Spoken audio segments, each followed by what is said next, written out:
Jadi shout out untuk Pak Nadiem Makarim, terima kasih banyak telah memberikan kami ya yang lolos itu kesempatan untuk mendapatkan beasiswa. Nah, jadi kita lihat di Muhammadiyah dong, banyak kita punya kesempatan kawan-kawan gitu kayaknya. Negeri. Iya. Saya dengar ada yang ke Malaysia, ada yang ke Polandia juga, dan juga bakal ada negara-negara lain juga yang bakal dituju. Nah, ini benar-benar apa?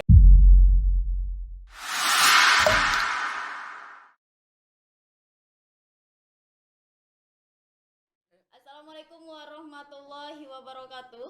Bertemu lagi bersama kami di Kaum Podcast IBC, Islamic Berkarakter dan Cerdas. Pada kesempatan kali ini masih bersama saya, Pia Kamalia. Tentunya kita sudah kedatangan dengan narasumber kita, yaitu mahasiswa dari Universitas Muhammadiyah Mataram yang mengambil program studi KPI. Oke, Assalamualaikum nih Mas Romi. Waalaikumsalam warahmatullahi wabarakatuh. Gimana kabarnya nih Mas? Alhamdulillah, Bikorin, alhamdulillah. Alhamdulillah ya. Ya baik-baik aja lah. Nah, perjalanan ke sini tadi gimana? Macet atau biasa-biasa saja? Ya untuk perjalanan sih karena sore ya, Ya. jadi mungkin lalu lintas nggak terlalu padat untuk di daerah saya. Saya kan tinggal di Pagutan. Ya, di Jadi Pagutan ya. ya perjalanan itu ya cukup 15 menit nyampe lah. Nyampe. Nah, Oke. 15 menit. Mas Romi ini ya sungguh kehormatan luar biasa nih ya teman-teman sekalian yang ada dimanapun Anda berada nih. Sungguh kehormatan luar biasa bagi kita bisa menerima narasumber nih, bisa mendatangkan narasumber yang sangat-sangat berprestasi nih, baik di luar kampus maupun di dalam kampus sendiri gitu. Dan nih Mas Romi nih katanya dapat beasiswa IISMA ya. Ya Isma. Nah, Betul. bisa jelasin sedikit nggak IISMA itu apa? Mungkin teman-teman yang ada di rumah maupun teman-teman dimanapun berada gitu ya belum tahu IISMA itu apa gitu. Oke, sedikit penjelasan mengenai ISMA ya, teman-teman semua.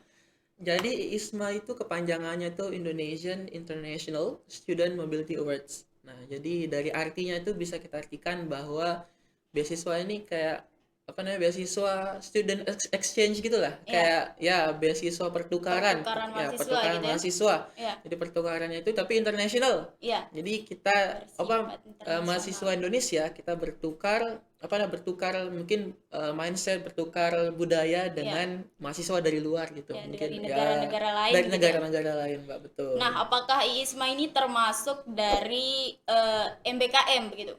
Ya, betul termasuk. Oh, berarti Mbak Pia tahu ya soal Ya, MBKM tahu ya? sedikit Oke. sih. Oke, saya jelasin sedikit Iya. soal MBKM. Mungkin teman-teman nih ada yang tertarik ya untuk masuk ISMA atau MBKM ya. Jadi MBKM itu kepanjangannya itu Merdeka Belajar Kampus Merdeka, teman-teman. Jadi MBKM ini merupakan salah satu program kerja dari pemerintah kita, khususnya itu Menteri Pendidikan, Iya. Pak Nadiem Makarim. Jadi shout out untuk Pak Nadiem Makarim, terima kasih banyak telah memberikan kami ya yang lolos itu kesempatan untuk mendapatkan beasiswa. Nah, jadi MBKM itu Mbak Pia, jadi MBKM itu ada banyak programnya, nggak cuma di ISMA aja. Benar. Jadi MBKM itu ada yang namanya magang merdeka, ada yang namanya kampus mengajar, ada juga pertukaran mahasiswa. Contohnya nih mungkin selain pertukaran mahasiswa itu Ini yang Mas Romi dapatkan ya, yang pertukaran iya, mahasiswa. pertukaran mahasiswa. Tapi saya ini yang internasional. Ya, Untuk yang internasional. nasional nih ada teman-teman dari Fakultas Pertanian itu. Mereka Dari tuh Universitas Muhammadiyah juga. Mataram juga. Wow. Nah, jadi mereka itu pertukaran ke Muhammadiyah Malang kemarin tuh. Iya. Nah, tapi alhamdulillah saya dapatnya yang ke internasional gitu. Dan kebetulan saya milihnya ke Malaysia kemarin tuh. Oh, berarti Jadi ada gitu. pilihan-pilihan negara Iya, lain bisa juga. kita milih negaranya. Jadi ada yang ke Malaysia, ada yang ke Inggris, ke Amerika, Kanada, terus ya negara-negara lain lah di Eropa gitu. Iya. Kenapa nggak milih yang ke Eropa aja nih? Kan basic Inggris dari Mas Romi itu sendiri juga udah bagus gitu kan? Oh iya. Oh, pertanyaan yang cukup bagus ya. Pertanyaan yang Iya. bagus dari Mbak Pia. Kenapa saya nggak milih Eropa? Jadi sebenarnya itu saya itu Malaysia ya. Malaysia itu merupakan salah satu negara impian saya sebenarnya untuk datang ke sana. Dari dulu. Iya, dari dulu. Kenapa tuh kira-kira kok bisa gitu? Oh, kenapa Malaysia? saya pilih Malaysia? Jadi Malaysia itu ya mungkin karena ini Pak, saya pernah nonton Upin Ipin ya. Itu Upin Ipin Terinspirasi terinspirasi dari dari sana sana, terinspirasi dari sana. Saya tuh suka nonton Upin Ipin, teman-teman semua.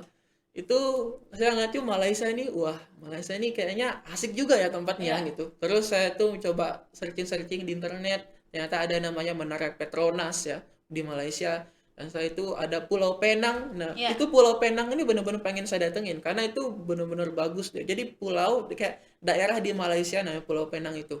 Dan kebetulan saya milihnya itu yang di Malaysia itu USM itu terletaknya di Di Pulau Pulau Penang. Penang itu. Itu benar-benar Beruntung ya, beruntung lah, keberuntungan beruntung banget ya, gitu. makanya saya pilih di sana juga. Iya. Nah, seperti itu. Jadi itulah. Berarti sungguh kehebatan dan juga keberuntungan serta rizki yang luar Ya biasa Allah, nih ya. Masya Allah, ini Bisa benar-benar rezeki yang luar membanggakan biasa. selain orang tua, universitas juga membanggakan negeri. Alhamdulillah, Insya Allah. Nah, kemudian nih saya pernah lihat nih status dari Bapak Gubernur Nusa Tenggara Barat nih, Dr. Zulkifli Mansah nih. Kira-kira pas Mas Romi diundang nih kan jadi bintang tamu di sana. Iya. Kira-kira apa kesan dan pesan dari Bapak Gubernur untuk mahasiswa-mahasiswa yang ada di Nusa Tenggara Barat gitu? Nah, betul. Oh ya, jadi ya suatu kehormatan juga saya Iya. kemarin ya dapat jadi tamu undangan lah gitu. Jadi kemarin tuh merupakan prosesi pelepasan lah istilahnya itu. Iya. Pelepasan kawan-kawan mahasiswa yang S2 yang menuju Malaysia. Jadi nama beasiswa itu Cendekiawan NTB. Seingat saya Cendekiawan NTB ya. Jadi gubernur kita itu juga ada programnya itu jadi beliau itu Yang S2. S2 di luar negeri. Iya. Saya dengar-dengar ada yang ke Malaysia, ada yang ke Polandia juga, dan juga bakal ada negara-negara lain juga yang bakal dituju. Nah, ini benar-benar sebuah planning jangka panjang ya sebenarnya ya. Iya, iya, Jangka benar. panjang yang sangat bagus dari pemerintah kita.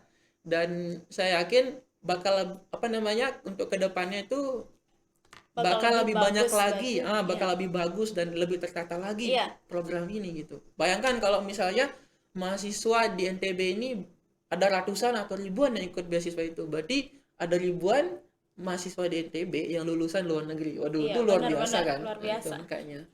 Nah, kemudian siapa aja nih yang terpilih khususnya di Universitas Muhammadiyah? Apakah Mas Romi sendiri atau ada orang lain juga nih, mahasiswa lain yang terpilih dari universitas gitu? Oke, mengenai ini kan untuk yang ISMA ya, pertanyaan Iya, untuk ISMA. ISMA. Oke, untuk ISMA sebenarnya untuk ISMA ini yang untuk dari provinsi kita aja, Iya. itu hanya dari kampus kita aja yang lolos. Wow. Alhamdulillah itu cuman saya aja. Ini merupakan rezeki yang luar biasa ya, dan tidak hanya rezeki tapi tanggung jawab. Ya, ini dari Universitas Muhammadiyah ya, Ya, program studi alhamdulillah. KPI nih. Alhamdulillah, makanya yuk kuliah di Muhammadiyah dong. Banyak kita punya kesempatan Benar, benar. kawan-kawan gitu makanya. Jadi oke, kembali ke topik. Jadi tadi tuh yang ISMA ya. Iya. Tadi gimana sih tadi yang ISMA tadi? Apakah ada mahasiswa lain yang terpilih selain Mas Romi iya. gitu? Ya, memang kembali lagi tadi alhamdulillah cuma saya yang lolos. Iya. Karena ya alhamdulillah mungkin saya yang gercep gitu begitu dengar kabarnya langsung coba untuk ngedaftar kan, langsung tes TOEFL langsung. Iya. Jadi ya istilahnya tuh saya tuh ngeberaniin diri gitu. Jadi kalau soal daftar beasiswa itu intinya itu yang pertama Udah kalian punya nekat ya? nekat, Iya. nyali harus kuat gitu. Harus siap, misalnya kan itu lumayan kan modal bayar TOEFL. Iya, benar. Kalau nggak salah 700.000. Mm-mm. Nah, paling murah 600.000. Nah, kalau misalnya teman-teman itu bilangnya, aduh sayang sekali kalau misalnya saya ditolak, sedangkan saya udah ngebayar 700.000. Iya, iya. Jadi pikiran tuh udah pesimis duluan gitu. Nah, Benar. kan gimana kita mau Maju gitu. maju atau menggapai impian kita kalau awalnya kita udah pesimis gitu. Iya. Nah, jadi seperti itu. Nah, kemudian kira-kira Mas Romi kan mau berangkat nih ke Malaysia. Apakah dalam waktu dekat ini atau masih lama? Eh, Alhamdulillah sih udah ada titik terangnya ya soal keberangkatan. Iya. Karena tahun lalu itu kami sempat diundur juga, khususnya yang daerah Asia ya. Iya, Nah, benar. untuk teman-teman yang daerah Eropa, yang mereka milih Itu Eropa berangkat udah berangkat duluan. dan mereka udah ada yang pulang. Berarti tahun 2021 itu udah berangkat 2021 gitu. mereka udah berangkat yang Eropa. Iya. Jadi mereka dapatlah mereka itu kemarin perayaan yang ini Sumpah Pemuda. Jadi mereka ngerayain Sumpah Pemuda di luar negeri. luar negeri gitu Nah, ya. itu benar-benar keren lah. Jadi kita dikasih program kerja. Jadi sedikit ya. Jadi kita di sana tuh dikasih program kerja. Ya. Program kerja. Jadi misalnya di satu perayaan khusus untuk Indonesia ya. Perayaan Sumpah Pemuda, ambil Iya. contoh Sumpah Pemuda. Jadi kita tuh disuruh ngadain suatu acara yang ngenalin kebudayaan kita. Misalnya kebudayaan di Indonesia atau masakannya misalnya. Kita ngenalin masakan misalnya soto Makassar, kita kasihin ke teman kita yang di Polandia. Iya. Mereka kan nggak pernah tuh makan Iya, soto benar. Makassar kan. Apalagi makan sate ayam, sate bulayak lah misalnya Iya. kan. Itu mereka nggak pernah. Dan ternyata ada tuh videonya di YouTube, bisa dicek juga ya. Sempat viral juga. Jadi mereka tuh senang gitu. Nah, itu kan menandakan kalau nggak hanya kita itu bertukar mindset di sana, kita juga menjual kebudayaan Memperkenalkan kita, budaya. memperkenalkan kebudayaan Iya, kita benar. gitu. Jadi Kalau- mereka bisa tahu gitu kan. Mereka bisa juga tertarik, siapa tahu mereka tertarik juga ke negara kita kan. Jadi bukan kita yang ke sana gitu. Nah, kemudian kira-kira prepare atau persiapan Mas Romi nih untuk berangkat ke Malaysia itu apa? Dari keluarga atau universitas sendiri ada yang menyediakan gitu? Kalau sebenarnya belum saya jelasin ya yang tadi soal keberangkatannya kapan. Iya, kapan? Belum kan, jadi karena agak ya karena mohon maaf ya, saya ini suka banget saya cerita gitu, jadi agak panjang lebar. Oke. Jadi mengenai keberangkatan, kita balik lagi mengenai keberangkatannya. Mengenai keberangkatan itu alhamdulillah kami udah ditetapkan bahwa tanggal 4 April itu sudah mulai kuliah di sana. Di sana. Di sana. Iya. Nah, jadi patokannya itu kan di sana kalau kita nyampe Malaysia, kita itu bakal jalanin yang namanya karantina kan, sekitar 10 atau enggak 14 hari Iya. di Malaysia. Jadi ya, mungkin sekitar tanggal 20-an lah, pertengahan.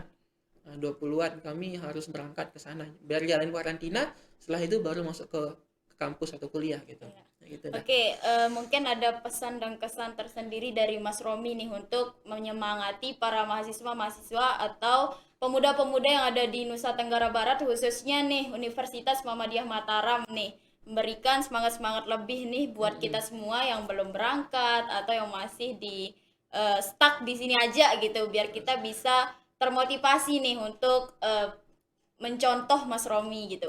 Oke. Aduh, mencontoh ya. Jadi Ya nggak apa-apa kan, itu suatu kebanggaan yang luar biasa rasanya dan jadi itu public patut figure aja, nggak enak diteladani nih banget. Ya gitu. udah. Sebenarnya kalau diambil contoh yang baik-baik Iya, aja lah ya. Kalau benar. buruknya dibuang aja lah. Jadi yang baik datangnya dari Allah gitu. Jadi pesan sedikit buat teman-teman ya, pesan ya, mungkin pertama itu